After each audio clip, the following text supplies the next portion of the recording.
Hi there.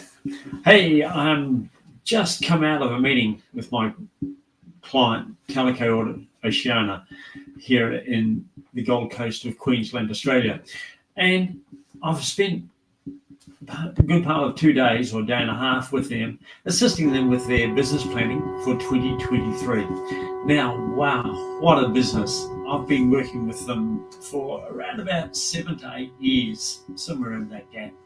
And they are truly amazing how they have gone about achieving what they've since they started. Now, the general manager and owner of the company didn't want to come online today and have a chat, but he did give me permission to talk in broad terms of what they're doing. And when they first started, he had a good grasp of the numbers and what he was trying to achieve. But this year, it is just really outstanding to look at the detail that they go in, because I'm not too sure whether you've actually ever thought about it. Why do business planning? Because that's one of the biggest things that I find as a business consultant. People don't want to put the time into planning. And why? Because it's so hard. Look at the last couple of years. Who could predict anything to do with the pandemic? And look at the interest rates and the inflation. Is it going to go up? Is it going to be a recession? Is it going to be a slowdown? And like all good economists, there's an economist that will give you the answer that you want. On the one hand, it's this. On the other hand, it's that. And the government is giving some conflicting information. And the state governments give different information again. And we come up with our own conclusions also because of who we're mixing with in business. But one of the biggest things that does come out statistics, is that 75% of businesses that fail in the first 5 years do so because of the lack of a business plan. That's one of the key areas that is attributed to their failure. And yet those businesses that continue for 5 or more years have business plans. 82%, I think it is, have business plans. So it's a pretty good indication. If you want to be successful, start planning. And now this is a really good time to start looking at 2023. And I found that that's one of the things that Teleco are doing extremely well now. Not only do they look at the past and how they've gone from year on year, and it's very easy to get frustrated because you don't get budget. But how did you go against the year previous?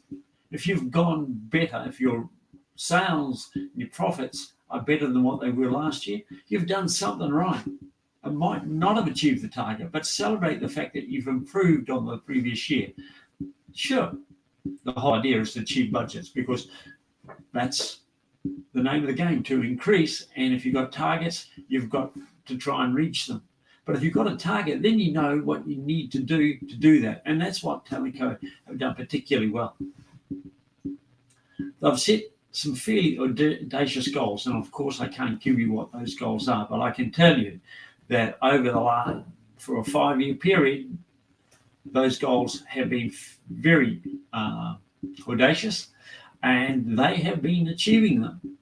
Not sometimes, and particularly the last year, they didn't achieve the target how they thought they were going to achieve it, but they did the work that they planned to do and adjusted it through the year to take changes in circumstances.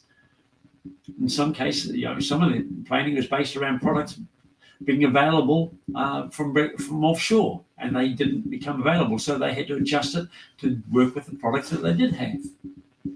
They were going into new market areas, and they had to go through the process of establishing contact with businesses that were in their target market and then build the relationship.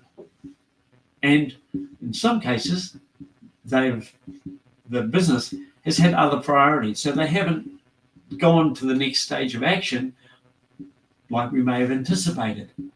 But the relationship has been formed and built on, and we recognize that it's going to take a little bit longer, because the proof in the pudding is, in the past, that is what has happened. Sometimes things take a bit longer than what we would like. But the planning is they set some targets. Then they look at how they're going during the year from a financial point of view. And they look at the individual customers. They actually break down, they're in B2B. And so that's a little bit easier for them, because the number of clients they have is relatively small when compared to, say, a business that is dealing with very large volumes of customers. But they look at each customer, they break them down, and the managing general manager of the company is very well disposed towards the 80-20 rule. 80% of the revenue will come from 20% of the clients. And that, over the 7 and 8 years I've been working with them, that has proved to be correct. Not necessarily exactly that. In some cases it's 75-25, 70-30, 80-15, but it's around that number, and it's consistent in all parts. And they look at that, and they break their clients down into that grouping. Who are the top 5? Who are the top 10? Who are the top 20? And if you focus on those, and then those that are close to the top 20, who might move up? Who can move from the top 20 into the top 5? What is the reliance on one client? If you have got, there's often a champion client that is the biggest client and they stand out. How does it skew your figures? And then if you take that out of the equation, what are the remaining 99 clients? If you say use 100 as an example, what are the remaining 99 revenue for those 99 clients look like without that big champion client? Does it still follow the 80-20 rule? And who is amongst it? And then what happens? And then if you have different territories, maybe it's an international, and Teleco do have Australia and New Zealand. How does that impact? And if you split that apart, what happens? And where do you want to focus? And when you're looking at that, one of the things that really excited me is that they were splitting their customers, defining what a customer was.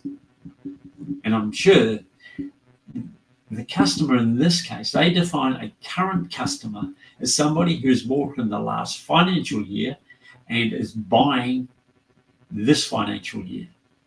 If they didn't buy in the last financial year, then they are a class as a past customer, and the communications can be treated differently.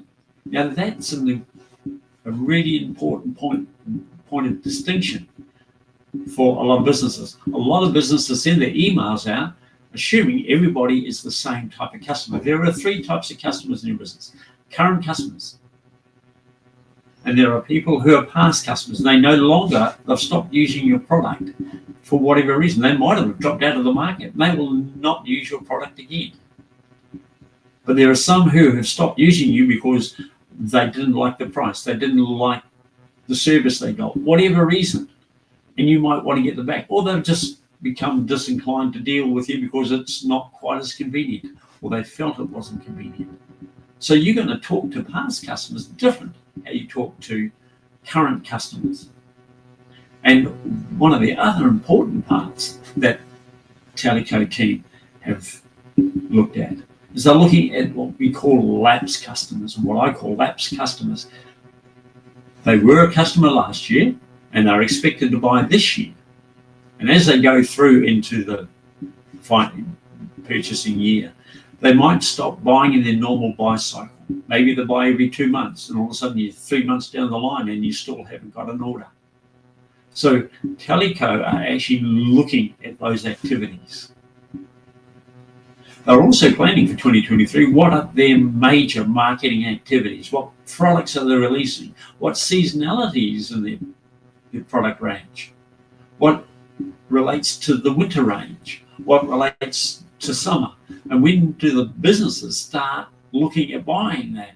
So for the winter range, for them, they have to start talking to the people and building relationships. They haven't got them in January and February, because the people are going to want the product before the winter buying season starts in April, May. So I can assure you that this is things that they're looking at. And it's really exciting to see a company that didn't really have a business plan when I first started there, but they've adopted it and they're taking it on their own back. And they're working through it. Now, they're not a big company. There's 5 staff in the business here in Australia. And they're doing it all: warehousing, shipping, administration, sales, business development, product, even doing some product research. And they're busy, but they are taking time to plan. And every 2 months, we review our progress. Why have we achieved what we've achieved? Have we achieved what we intended to achieve? And we're looking not just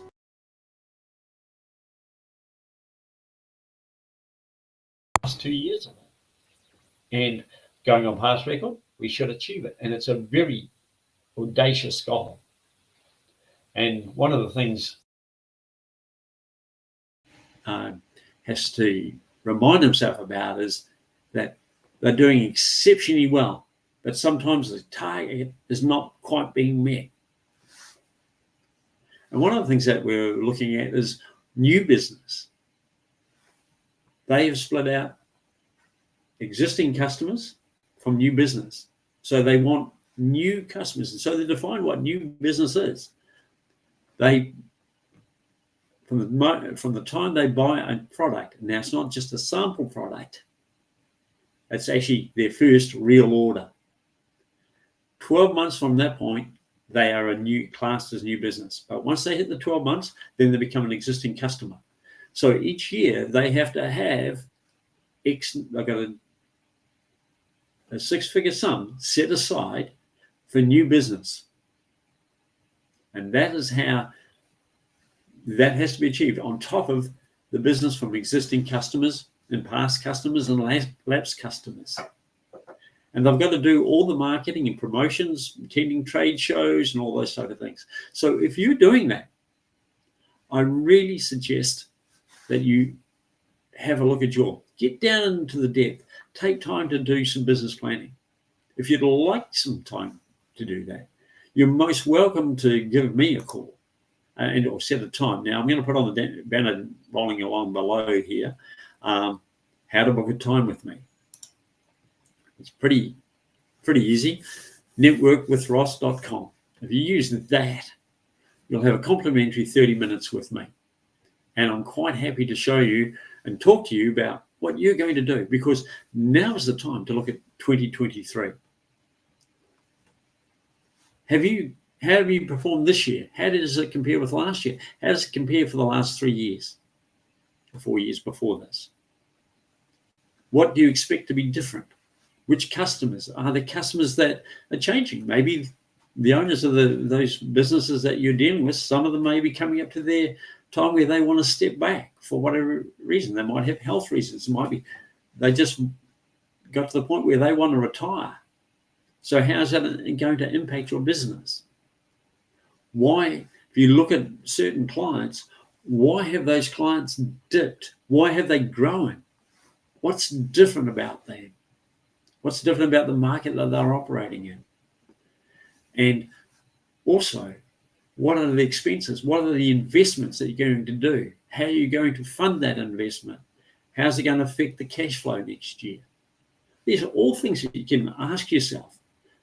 But once you've done it 1 or 2 times, then you can move through. But it's about monitoring. As I say, the Teleco team, they meet every 2 months for a day and a half. They do training as well, and other things relating to operations of the business when they get together, because they have staff based down in New South Wales and we're up here in Queensland, and they come up. So, but they take the time to invest in that, to do that. But that investment, as I said right at the beginning, many of the businesses, something like 82% of businesses that do succeed for more than 5 years do so because they got a business plan. And 5% of businesses that fail in the first 5 years do so because they don't have a business plan. It's a key factor. So I'd love to help you. If you've got questions, you're most welcome to contact me. You don't have to engage me. You can ask me some questions. I'll point you in the right direction. But if I can help you, I'd be happy to look at ways that we can work together and collaborate. So this is Ross Keating signing off on today.